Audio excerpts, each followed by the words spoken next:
आता ना मी माझ्या मुलीच्या शाळेत गेलेले कारण का तिचं ऍडमिशन करायचं होतं. सो ऍडमिशन निमित्त आम्ही स्कूलमध्ये गेलो आणि मग त्यांनी आम्हाला डॉक्युमेंट मागितले की आधार कार्ड मागितलं, तिचा जातीचा दाखला मागितला, जन्माचा दाखला मागितला, आमच्या दोघांचे आधार कार्ड, पॅन कार्ड मागितले.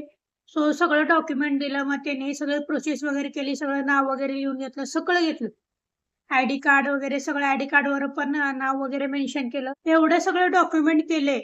पण त्या सगळ्या डॉक्युमेंटमध्ये माझं कुणीकडे सुद्धा नाव नव्हतं. जेव्हा तिच्या शाळेत ऍडमिशन झालं ना, माझं कुणीकडे सुद्धा नाव नाही की वर्षा म्हणून. फक्त मदर नेम, फक्त वर्षा. बाकी कुणीकडे माझं नाव नाही. म्हणजे लहानाचं मोठं आपण जन्माला मुली घातलं, मुलं किंवा मुली असतील, आपण घातलं, त्यांना 9 महिने आपल्या पोटात ठेवलं.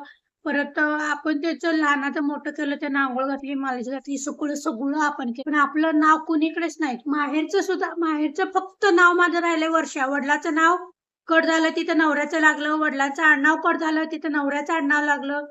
फक्त माझं राहिलंय वर्ष आणि हे फक्त मरेपर्यंत राहणार. मेल्यानंतर सुद्धा ते सुद्धा कट होऊनच जाईल सगळीकडनं. आता राशन कार्ड वरनं सुद्धा ते सुद्धा कट होऊन जाईल. मुलगा जरी मोठा झाला, वंशाचा दिवा असेल, तो जरी मोठा झाला तरी त्याच्या पाठीमागं कोणाचं नाव लागणार? नवऱ्याचं नाव लागणार. आपलं नाव लागणार का? एक आई म्हणून आपलं कुठंच नाव लागत नाही. आपण लहानाचं मोठं मुलांना करतो, पण आपलं कुणीकडं म्हणजे कुणीकडेच नाव लागत नाही. आपलं काय अस्तित्व फक्त आपण स्वयंपाक, धुणं, भांडी. काही बायका करतात बरं का, जॉब वगैरे करून घरातलं सगळं सगळं सांभाळतात.